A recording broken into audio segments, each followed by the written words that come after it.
जय बिहार दोस्तों। आशा करते हैं आप सभी बहुत अच्छे से पढ़ रहे हैं और इसी मंगल कामना के साथ हम लोग आज पढ़ने जा रहे हैं व्यंजन संधि। इससे पूर्व हम लोगों ने स्वर संधि और संधि होता क्या है, संधि की परिभाषा सहित हम लोगों ने अध्ययन किया है। यदि आप लोग नहीं देखे हैं इससे पहले वाले क्लास तो देख ले, क्योंकि समझ में आएगा कि क्या है संधि, क्या होता है और संधि का कितने भेद होते हैं और स्वर संधि में कितने भेद होते हैं। तो हम लोगों ने तो पढ़ा था, क्योंकि एक दूसरे का क्लास जब देखते हैं तो एक तरह से समझे ना, उसमें श्रृंखला बना रहता है क्रमबद्ध तरीके से। ऐसा कुछ नहीं है कि वो नहीं पढ़े हैं तो ये नहीं समझ में आएगा, ऐसा नहीं है, लेकिन उसको पढ़ ले रहे हैं तो और अच्छा होगा। बिल्कुल हटकर है। और ये थोड़ा सा लगता है ना कि गणित की सूत्र होता है उस आधार पर है, और इससे ज्यादा प्रश्न आते हैं, भर भर के आते हैं। तो इस परिस्थिति में हम लोग को गहन अध्ययन करना होगा, शांत चित से, पेशेंस के साथ धैर्य बनाए रखे और पढ़े। देखिए, परिभाषा व्यंजन संधि का मतलब ही हम लोगों ने समझा था मेल। जब व्यंजन वर्ण का मेल किसी स्वर वर्ण या व्यंजन वर्ण के साथ अथवा स्वर वर्ण का मेल किसी व्यंजन वर्ण के साथ होता हो और जो विकार उत्पन्न हो उसे व्यंजन संधि कहते हैं। स्वर में क्या था, स्वर जोड़ यति था, स्वर और स्वर मिलकर स्वर बनता था, तो उसको स्वर संधि कहते थे। इसमें है कि स्वर हो या व्यंजन, फिर आपका व्यंजन हो या स्वर हो, बराबर हो जाएगा व्यंजन संधि। इतना आप लोग समझ लीजिए, इसमें किंतु परंतु नहीं है। अब रही बात कि हम लोग के पास इसका उदाहरण है, अर्थात समझ लीजिए कि दो स्वरों जब स्वर और व्यंजन के मेल से जो विकार उत्पन्न होते हैं उसे हम लोग व्यंजन संधि कहते हैं। साधारण भाषा में समझिए, ठीक है। जैसे दिक जोड़ अंबर, दिगंबर, ये इसका नियम हम लोग पढ़ेंगे। इसमें बहुत सारे नियम है, थोड़ा सा सूत्र कि हाँ इसका क्या है नहीं है। और दिक जोड़ अंबर हो गया, आम जोड़ अहंकार हो गया, जगत जोड़ आनंद, तो क्या हो जाएगा, जगदानंद,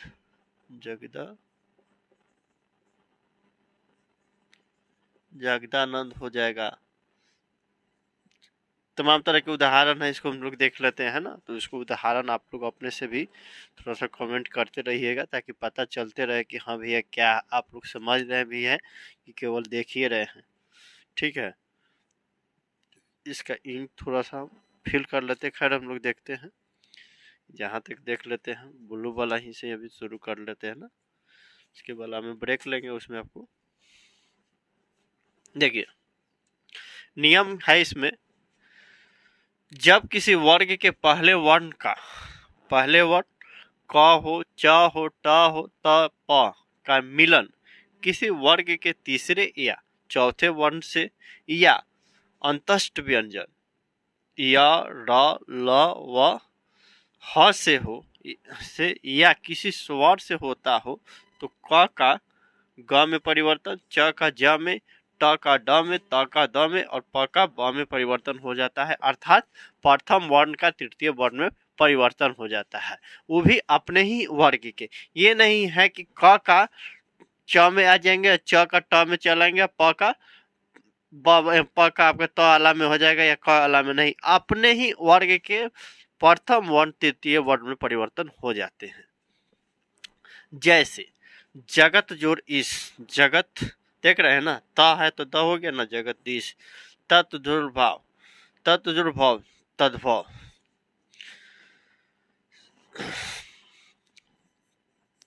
सद जोड़ अचार, सत जोड़ है ना, सत जोड़, तो क्या हो जाएगा, सदा चार। अरे भाई इधर उधर हो जाता है ना थोड़ा सा। सादा 4 हो गया। सत जोड़ भावना, सद्भावना, तमाम तरह की बात हो जाएगा, उदाहरण हो जाएगा।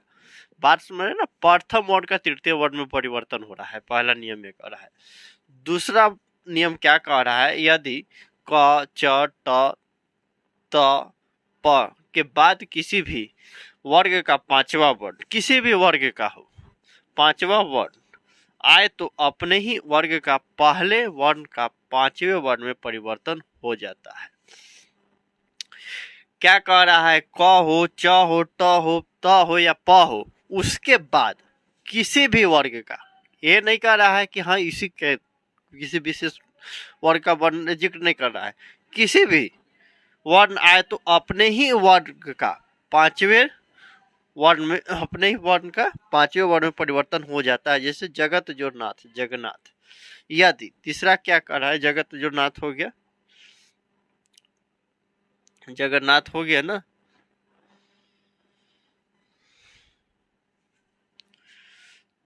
जगत जोड़ नाथ, जगत नाथ हो गया, जगत जोड़ ईश हो गया, ठीक है। तो आपका हो गया, हाँ।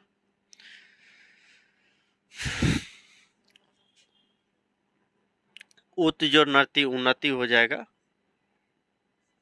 उत जोड़ नति,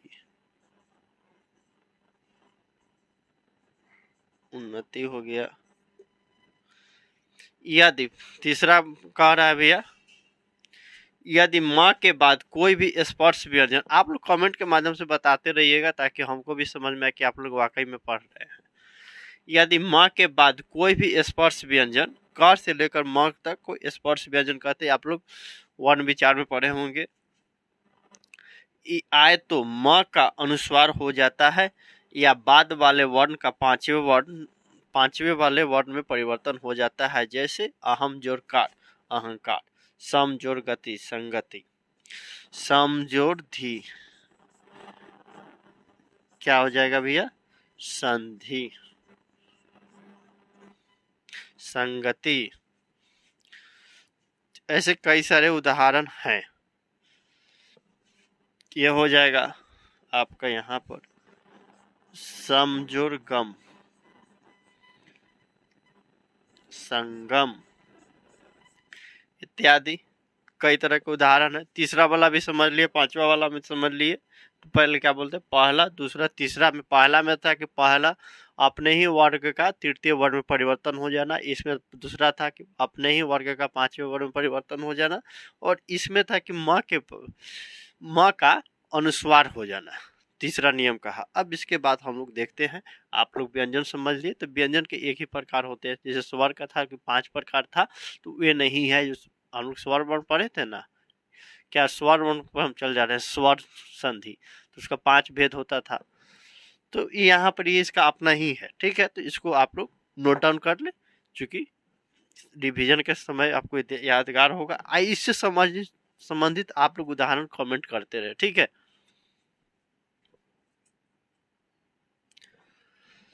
आइए भैया, व्यंजन संधि हम लोग पढ़ रहे हैं, देखिए ये भी मिटा दिए, तो इसका कुछ नियम है।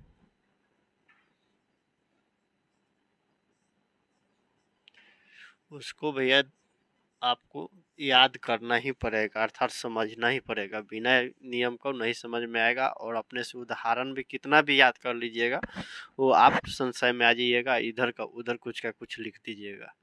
तो इसके लिए आपको थोड़ा सा समय इस पर देना होगा। मैथ की तरह है, बिना प्रैक्टिस के नहीं होगा। 4 नंबर नियम क्या कह रहा है, यदि माँ के बाद, जिससे पहले हम लोग माँ वाला पढ़े हुए थे कि अनुस्वार हो जा रहा था ना, यदि माँ के बाद कोई भी अंतस्थ व्यंजन या अलावा अंतस्थ व्यंजन है रहे, या उस व्यंजन तालाब से, मूर्धन्य से, दंश से या ह में से कोई वर्ण आए तो म का परिवर्तन हमेशा अनुस्वार में हो जाता है। अर्थात म, या हो गया, या, र, ल, व, तालाब से, मूर्धन्य से, दंत से, ह। रहे तो माँ का परिवर्तन अनुस्वार में हो जाता है, इसमें कोई दिक्कत नहीं होना चाहिए। जैसे सम जोड़ विधान, संविधान, सम जोड़ रक्षक, संरक्षक, सम जोड़ हार, सम जोड़ हार क्या हो जाएगा, संहार हो गया। सम जोड़ यम, संयम,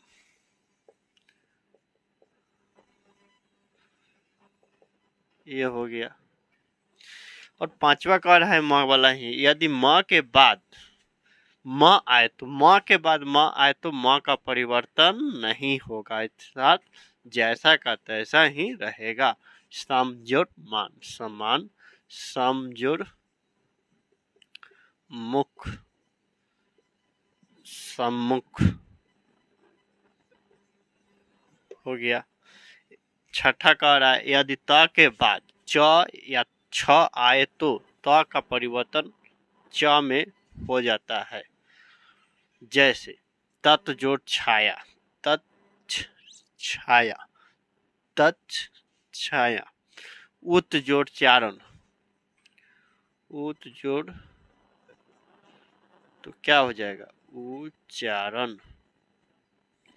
ये थोड़ा सा भैया अपने से पढ़िएगा तो समझ में आ जाएगा, परिभाषा में ही इसका सब पूरा जो निचोड़ इसी में छुपा हुआ है। सत्वा देखिए, यदि त के बाद ज या झ आए तो त का परिवर्तन ज में हो जाता है। जैसे उत जोड़ ज्वल, उज्ज्वल एक हो जाएगा आपका। सत जोड़ जन क्या हो जाएगा, सज्जन। आठवां क्या कह रहा है भैया, यदि त के बाद ट या ठ आए तो त का परिवर्तन ट में हो जाता है। जैसे तत् जोड़ टिका, तत्तिका। नौवा कहता है यदि त के बाद ड या ढ आए तो त का परिवर्तन र में हो जाता है, अर्थात उदयन, उदयन।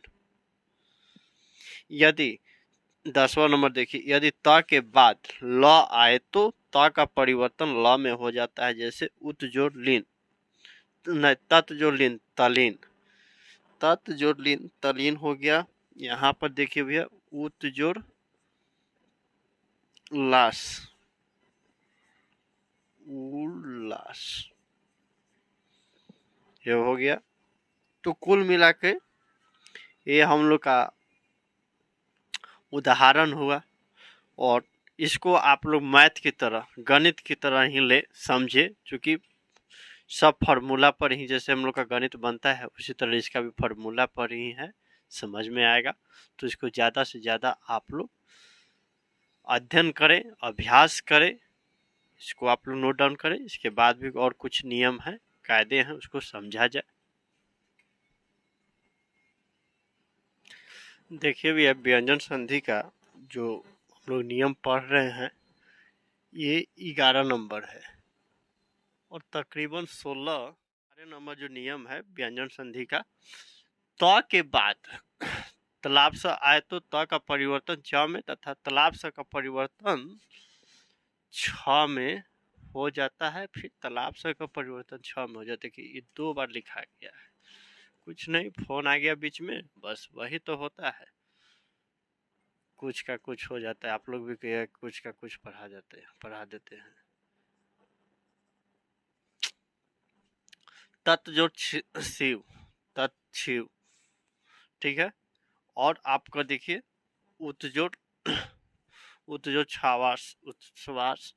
यदि 12 नंबर देखिए, यदि त के बाद ह आए तो त का परिवर्तन द में तथा ह का परिवर्तन ध में हो जाता है। जैसे तत् जोड़ हित तधित, पत जोड़ हित पधित, पधित हो गया। उत जोड़ दार, उत जोड़ दार तो क्या होगा, उद्धार, उद्धार हो गया ना, उद्धार किए। उत जोड़ धार हो गया। यदि त के बाद ह आए तो नहीं यदि त के बाद ह आए तो त का परिवर्तन द में हो जाता है। ये थोड़ा सा गलत है। क्या कह रहा है नियम, यदि त के बाद ह आए तो त का परिवर्तन द में तथा ह का परिवर्तन ध में हो जाता है। तो तत् जोड़ित तद्धित, त का परिवर्तन ध में और ह का परिवर्तन में, और पत जोड़ित पधित तो हो गया। इसका और हम लोग सोचेंगे, इसका उदाहरण और होना चाहिए। इसका उदाहरण पधित होना चाहिए, उदित नहीं सोच पा रहे हैं। देखिए थोड़ा सा इसको हम क्या बोल रहे हैं, थोड़ा आप लोग सोचिएगा, ठीक है। 13 नंबर देखते हैं। यदि त द के बाद ल रहे तो त का द, यदि त द के बाद ल रहे तो त द ल में, त और द दोनों ल में बदल जाते हैं, और न के बाद ल रहे तो न का अनुनासिक हो जाता है, अनुनासिक के साथ ल हो जाता है। जैसे महान जो लाभ, उत जो लास्ट वाला था ना, वही 10 नंबर वाला जो था ना नियम, उसी से मिलते जुलते थोड़ा सा है, ठीक है। 14 नंबर देखिए, हर्ष स्वर के बाद छ आए, छ हो तो हर्ष स्वर समझ रहे हैं ना, दीर्घ स्वर हर्ष स्वर आप लोग पढ़े होंगे भैया, क्या है नहीं है, आप लोग एक दूसरे से समझ रहे ना, स्वर वाला ही। हर्ष स्वर के बाद छ हो तो छ के बाद पहले च जुड़ जाता है, और दीर्घ स्वर के बाद छ होने पर यह विकल्प से होता है, विकल्प के आधार पर होता है। थोड़ा सा इसका नियम थोड़ा सा अलग है, लेकिन हम लोग का कक्षा 10वीं के आधार पर इतना ही अध्ययन करना है, ठीक है। तो ज़्यादा हम लोग को उलझना नहीं है, चूंकि हम लोग को ज़्यादा हर विषय को पढ़ना है, ठीक। तो कहिएगा तो वहाँ पर इसी भी होगा, मतलब क्या बोलते हैं कि भैया ये सही सुनने पर, तो उसी में रहिए, ठीक है। परिजोच्छेद परिच्छेद, साला जो छदान, साला छदान, ये 15 नंबर जो हम लोग का कुछ नियम है, उसमें थोड़ा सा विस्तृत तरीके से उसको वर्णन करना पड़ेगा, ताकि आप लोग अच्छे से समझ सकते हैं। अन्यथा आप सुनिएगा कुछ और, लिखिएगा कुछ और, आप किसी को बताइएगा कुछ और, समझ रहे ना कितना आप में परिवर्तन हो जाएगा। तो इस बार इसका स्क्रीनशॉट ले ले, या लिख रहे हैं तो लिख ले।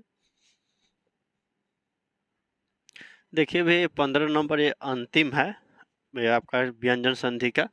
देखिए सकार और त्वर्ग का सकार, ये देखिए सकार है और त्वर्ग का सकार, और चवर्ग के योग में सकार, और चवर्ग तथा सकार का और त्वर्ग के योग में सकार और त्वर्ग हो जाता है। कुछ नहीं समझ में आया होगा, मैं समझता हूँ। देखिए फिर से पढ़ते हैं, सकार और त्वर्ग का सकार और चवर्ग के योग में सकार, और चवर्ग का सकार और त्वर्ग के योग में सकार हो जाता, सकार और त्वर्ग हो जाता है। इसको नियम को 2-3 बार पढ़ लीजिएगा, समझ में आ जाएगा शांत चित्त से, ऐसा नियम ही है। इसे एका दो का प्रश्न आते हैं इसमें, आगे इसको आप एंट्रेंस एग्जाम सब देते हैं कहीं, तो उसमें से प्रश्न आ सकते हैं, आते भी हैं, लेकिन अभी कक्षा 12वीं के स्तर पर इतने ही पूछा जाते हैं, ठीक है। अब देखिए, आप देखिए यहाँ पर कितने अंतर हो गए। धन से वाला स हो गया, तालाब से वाला धन से वाला सकार, इस स का मतलब हो गया स अक्षर, जो कि हिंदी वर्णमाला को संदर्भित करता है, जिसका अर्थ एक और भी होता है, उत्साही, सक्रिय, ढंग या सलीका हो गया, ठीक है भैया। तालाब स सकार का मतलब क्या हो गया, स की ध्वनि है या उच्चारण उसकी, उसको शो करता है, उसको मतलब प्रदर्शित करता है, इंग्लिश बोलने लगे क्या। और ये मूर्धन स, जो कि मूर्धन से हिंदी वर्णमाला की ध्वनि, उष्म वर्ण, उष्म व्यंजन, व्यंजन मूर्धन्य, जो कि हिंदी वर्णमाला को संदर्भित करता है। इसका मतलब, इस सकार का मतलब अंत भी होता है, और हिंदी व्याकरण में इसका महत्वपूर्ण स्थान है। इसमें किंतु परंतु कुछ नहीं होना चाहिए।